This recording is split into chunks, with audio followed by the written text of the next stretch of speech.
반갑습니다. 여러분 프로토 교수입니다. 스포츠 모든 경기를 매일 분석 및 조합 픽 공유 중에 있습니다. 영상에 공개되지 않는 정보들로 정보방에 입장하시면 확인하실 수 있으니 참여를 희망하시는 분들은 영상 하단 고정 댓글 링크를 통해 아무 조건 없이 자유롭게 참여가 가능하니 많은 참여 부탁드리겠습니다.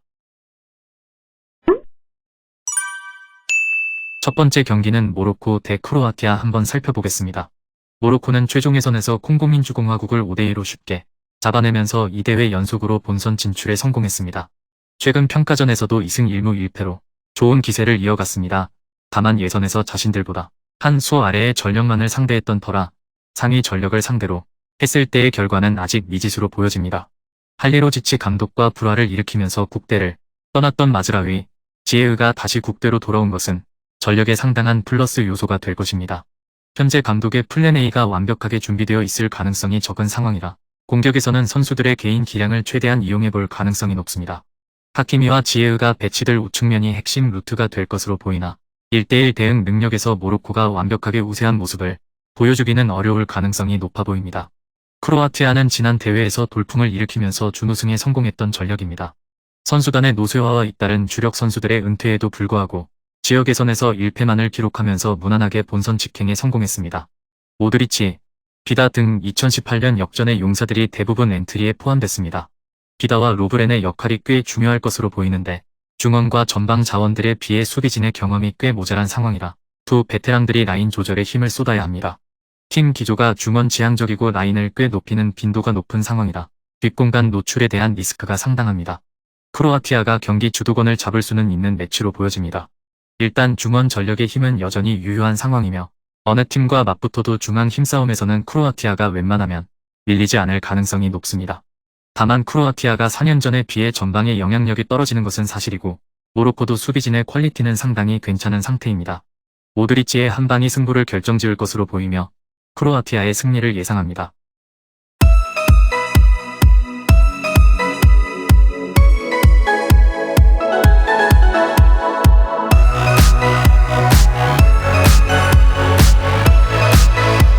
두 번째 경기는 독일 대 일본 한번 살펴보겠습니다. 독일은 유럽 예선에서는 별다른 위기 없이 조 1위로 월드컵 직행에 성공했으나 네이션스 리그에서는 헝가리에게 덜미를 잡히고 잉글랜드에게 사실점을 허용하는 등 불안한 경기력을 자주 보여주었습니다. 한지 플리크 감독을 선임하면서 새 판을 짜고 있으나 아직 완벽하게 전성기의 위엄을 회복했다고 보기는 어려울 것입니다.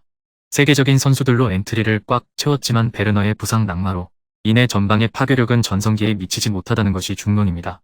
하베르츠나 그나브리를 제로 톱으로 쓰거나 아데에미에게 전방을 맡기는 방식을 택할 수 있는데 하베르츠와 그나브리의 올 시즌 클럽에서의 폼이 안정적이라고 보기는 어렵습니다. 경기를 주도하는 것에 비해 득점력이 떨어질 가능성은 염두에 두는 편이 좋을 듯합니다. 일본은 지역 예선에서는 사우디에 이어 2위를 차지하면서 무난하게 본선 직행에 성공했으나 브라질과 튀니지를 상대로 치렀던 두 번의 평가전에서는 극과 극의 결과를 냈습니다. 브라질과의 경기에서는 0대1로 상당히 선방한 반면 튀니지와의 경기에서는 모든 유효 슈팅이 골로 연결되면서 완패했죠.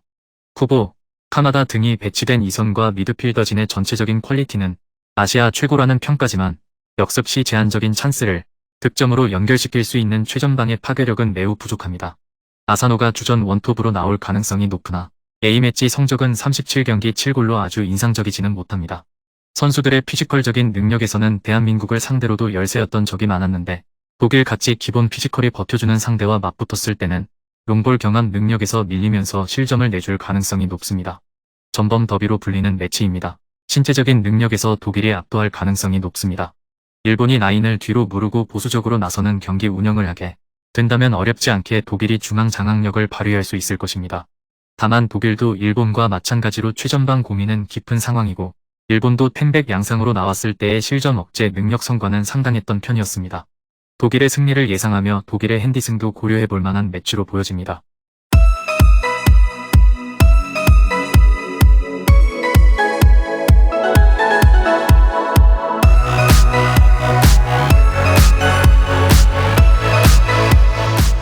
세 번째 경기는 스페인 대 코스타리카 한번 살펴보겠습니다. 스페인은 메이저 대회와 월드컵 예선에서 꽤 좋은 성적을 냈습니다. 네이션스 리그에서도 파이널 진출에 성공하면서 루이스 엘리케 감독 선임 이후 전반적으로 순항하는 중이죠. 미드필더 라인은 아주 좋은 상태인데 전반적으로 전방의 파괴력이 부족하다는 점이 스페인의 약점입니다. 모라타는 클럽과 국대에서 항상 빅찬스를 많이 날리기로 유명했던 선수고 페란도 오프더볼에 비해 슈팅 스킬이 좋다고 보기는 어려운 타입입니다.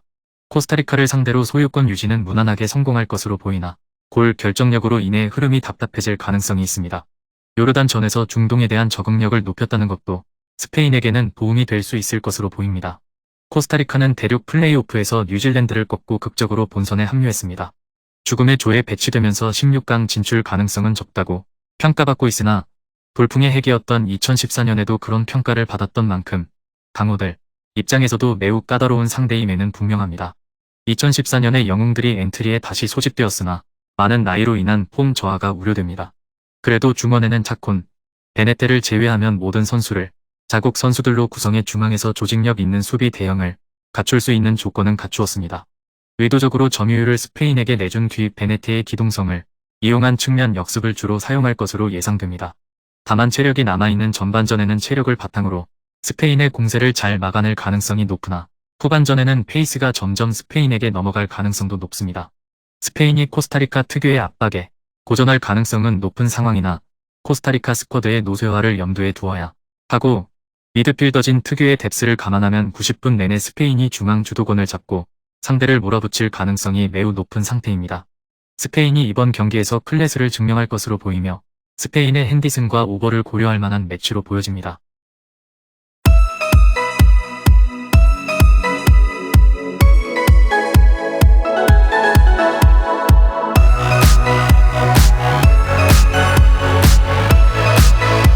마지막 네 번째 경기는 벨기에 대 캐나다 한번 살펴보겠습니다. 벨기에 예선에서는 무패로 1위를 달성하면서 여전히 강력한 전력을 가지고 있음을 증명했습니다.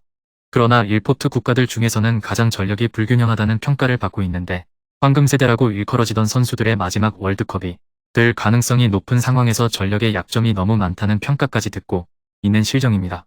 수비진의 노쇠화는 상당히 심각한 수준인데 토비, 베르통은가 아직도 선발 라인업에 들어야 하는 수준입니다. 이 두 선수가 노쇠화로 인해 피지컬 능력과 기본적인 데인마크 폼이 상당히 떨어졌다는 점을 감안했을 때 벨기에가 일격을 당할 가능성도 상당히 높게 점쳐야 할 것입니다. 최근 두 번의 평가전에서도 네덜란드와 이집트에게 모두 패하는 등 많아진 실점으로 인해 경기력 기복도 상당히 심해진 상황입니다. 캐나다는 1986년 이후 36년 만에 월드컵 본선에 진출했습니다. 최종 예선에서 그동안 북중미 최강을 다투던 미국과 멕시코를 따돌리고 1위를 차지하며 본선 직행에 성공했을 정도로 매우 인상적인 경기력을 보여준 바 있습니다. 다만 홈 구장의 추운 기후 이점을 꽤 보았다는 평가를 감안하면 정반대의 성향을 지닌 카타르 구장들에서는 다소 경기력 변수를 고려해야 합니다. 가장 유명한 선수는 역시 알폰소 데이비스지만 우구보, 유스타키오 등 유럽 유수의 클럽에서 뛰는 알짜 선수들이 상당히 많은 편입니다. 측면이 상당한 강점으로 평가받고 있으나 중앙에서는 유스타키오의 역할이 상당히 중요한데 측면으로 뿌리는 패스나 중원에서의 1차적인 압박을 가하는 대핵심 역할을 해주어야 하기 때문이죠. 캐나다는 최종 예선이 있는 대륙의 팀들 중 유일하게 1차 예선부터 참가하면서 본선에 진출한 팀인데 한 팀으로 묶여서 활동한 기간이 긴 만큼 팀의 시스템과 조직력에서 장점을 드러낼 수 있을 가능성이 높습니다. 다만 원정에서는 장점이었던 득점력이 잘 터져나오는 모습은 아니었고 최종 예선 원정에서 멀티골을 득점한 경기는 이 경기에 불과했습니다. 캐나다가 무기력한 모습을 보여주지는 않을 것입니다. 캐나다의 장점이 압박과 측면인데 벨기에 스쿼드가 전반적으로 노쇠화가 심하다는 점을 감안하면 벨기에가 기동성에서 밀리면서 수비 라인에서 크게 고전할 가능성도 높은 편입니다.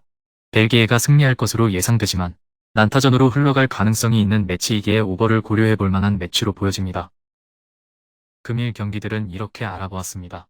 좀 더 다양하고 많은 정보를 원하시는 분들은 영상 하단 댓글에 링크 클릭 후 문의하시면 아무런 조건 없이 정보방 입장 가능하니 입장하셔서 정보 받아보시길 바라겠습니다. 그리고 영상에서 리뷰하지 않은 디테일한 정보와 조합픽은 매일 교수 정보방에서 공유하고 있으니 꼭 참여해보시길 권장드리며 이번 영상은 여기까지 하겠습니다. 시청해주셔서 감사드리며 늘 여러분들의 건승을 기원합니다. 감사합니다.